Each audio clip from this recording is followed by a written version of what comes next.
I'm Katie Sewell, and this is A Bittersweet Moment with Tiffany Parks.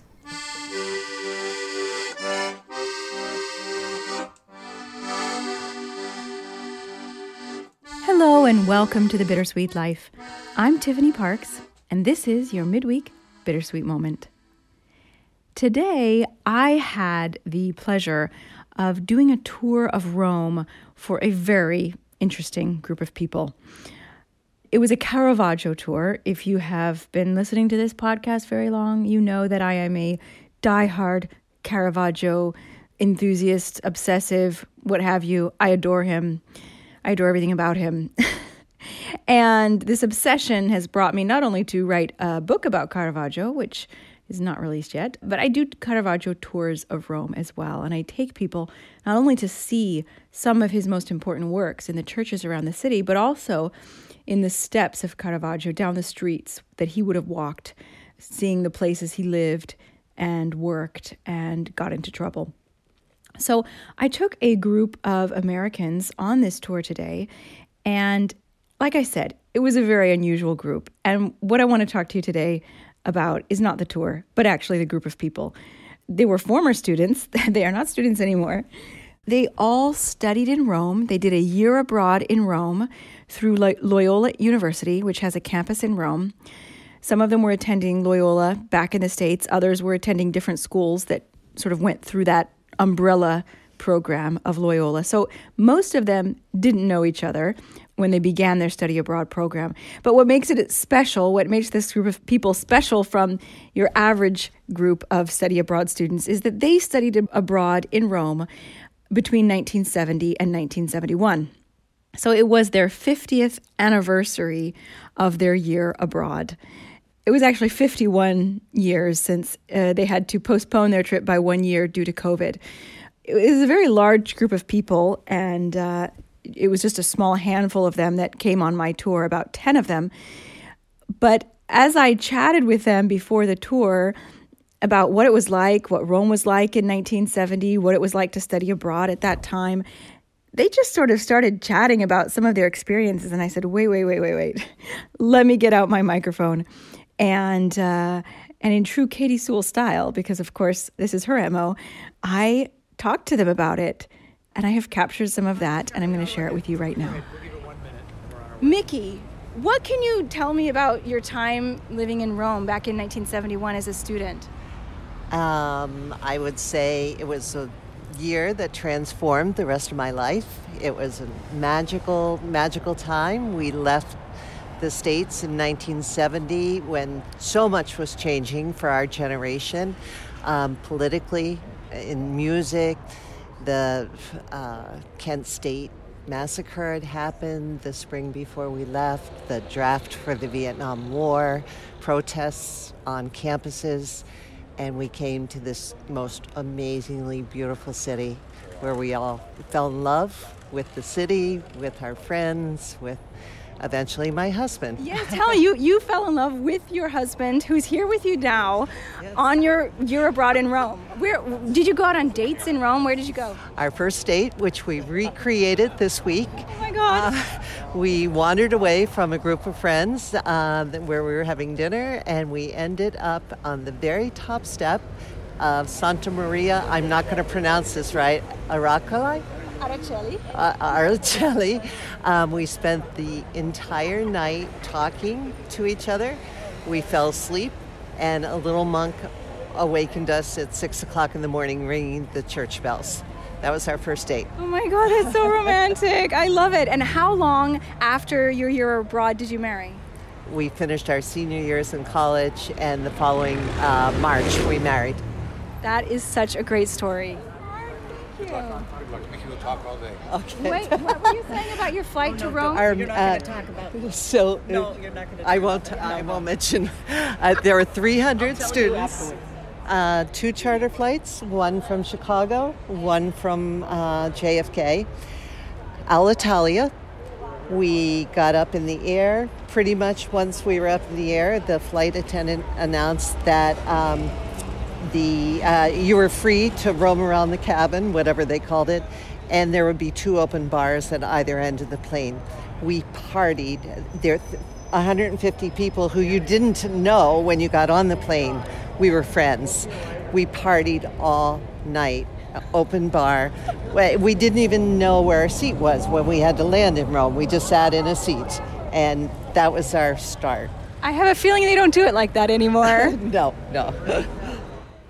Andy, you were talking to me a little bit about your art history teacher back in your year abroad in 70-71. He was Dr. Michael Fink, and he taught, I believe the class was like art in Rome, and I was not even in the class. So the night before, I heard he was going to give a lecture on the Sistine Chapel, and I said, can I join the class? Oh, I don't, okay, you can go. And we sat there. There was almost no one there other than us, and he lectured for 3 hours. 3 hours in the Sistine Chapel? In the Sistine Chapel, and at the very end, he said, it's too busy. Andy, different Andy this time, they tell me that your life was changed by your time in Rome. I had planned to come on this program since I was a junior in high school. I'm a Southern boy. It was as far away from Europe and this world as you could be. And I got on the plane in Chicago to fly over here and wondered, what the heck have I just done? But it did not take long for me to realize that this was the experience that would not be duplicated again. It was so much the Europe and the school, but also the friends and the students that I was with. They were my lifelong friends, and that was the big domino that fell that determined the path that my life took. Really? And what path? Is that a specific career path? Or? My career path, I was a sports writer, but it led me to Vermont, which as a Southern boy is an unusual place to wind up, but that's where I wound up. And as soon as I got there, I knew that was my place, and that's never changed, and it all started here in Rome. Wow, so being in Rome opened your eyes that you could live in a different place. It opened the world to me. Marco. Well, your real name is Mark, Yes. but you introduced yourself to me as Marco, so I'm going to call you Marco. So you are, we heard from Mickey, Yep. your bride, My a little bit bride. earlier. Did Rome influence you falling in love? Did Rome influence me falling in love? I would say probably yes, but I probably would have fallen in love with Mickey anywhere. But I do think that Rome was, for me personally, the most broadening experience in my life. I've often said, I wish I could have one more year like the year in Rome. What was it about that year that was so transformative? The history of intellectually, it was eye-opening for me in so many ways, and to be around 300 other students who seem to have similar interests. And I'm talking about art, I'm talking about literature, I'm talking about politics, and that was really hugely transformative. And to meet people of kindred spirits that were up for adventurous times in Rome and in Italy and in Europe. And the travel opportunity is remarkable. The priest who started the campus, Father Felice, set it up in such a way that we had every other weekend was a 3-day weekend, so you had lots of opportunities to travel, and we had 2 3-week vacations, so it was magnificent. Hi, Marilyn. Hi. Now, I know that back in 1970 it wasn't so easy to communicate with your family from Rome. Well, except if you were my mother, you would have made sure that I got to Rome okay. And so she called the first day, the day after we had arrived, and I was pulled out of class to go get a phone because we didn't have cell phones back then. Of course.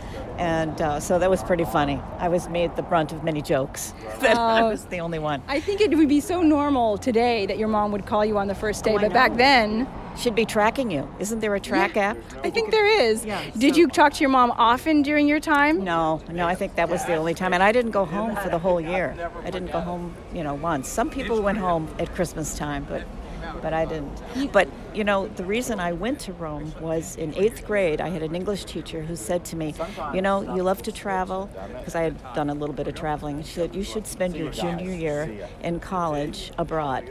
And I was in 8th grade, and how did I remember that? But it stuck with me. It made us, and, yeah. And there I was, and there I went. So it was pretty amazing. We need to reach So That's a wonderful. great year, a transformative year, really. In what way? Well, I think in many ways our love of travel started back then because we traveled so much during the year. And, you know, the more you travel, the more you understand the human condition and human beings. So I think in that way was very transformative. That's wonderful. Thank you so much. Thank you.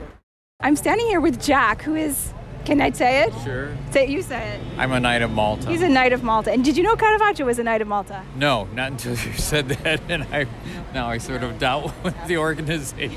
Hey, this is 400 years ago. Give him a break. That's true.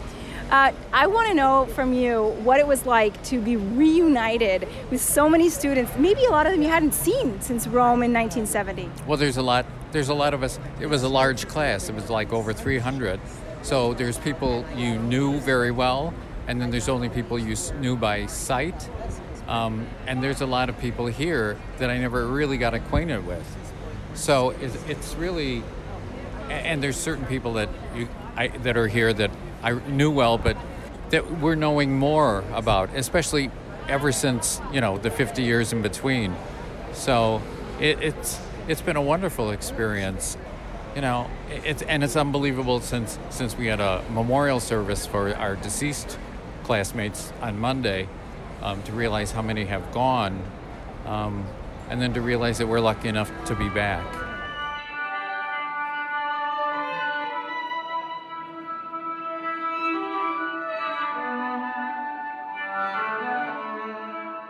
I hope you've enjoyed this close-up look at what it was like to be a study abroad student in Rome in 1970 and 1971.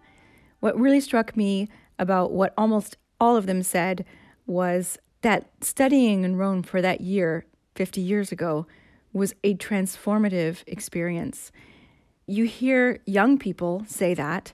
You hear people who are maybe in their early 20s talking about their year that they studied abroad and how much it changed their life. But it's something else to hear someone in their 70s talk about how living in Rome for 1 year and studying there changed the entire trajectory of their lives.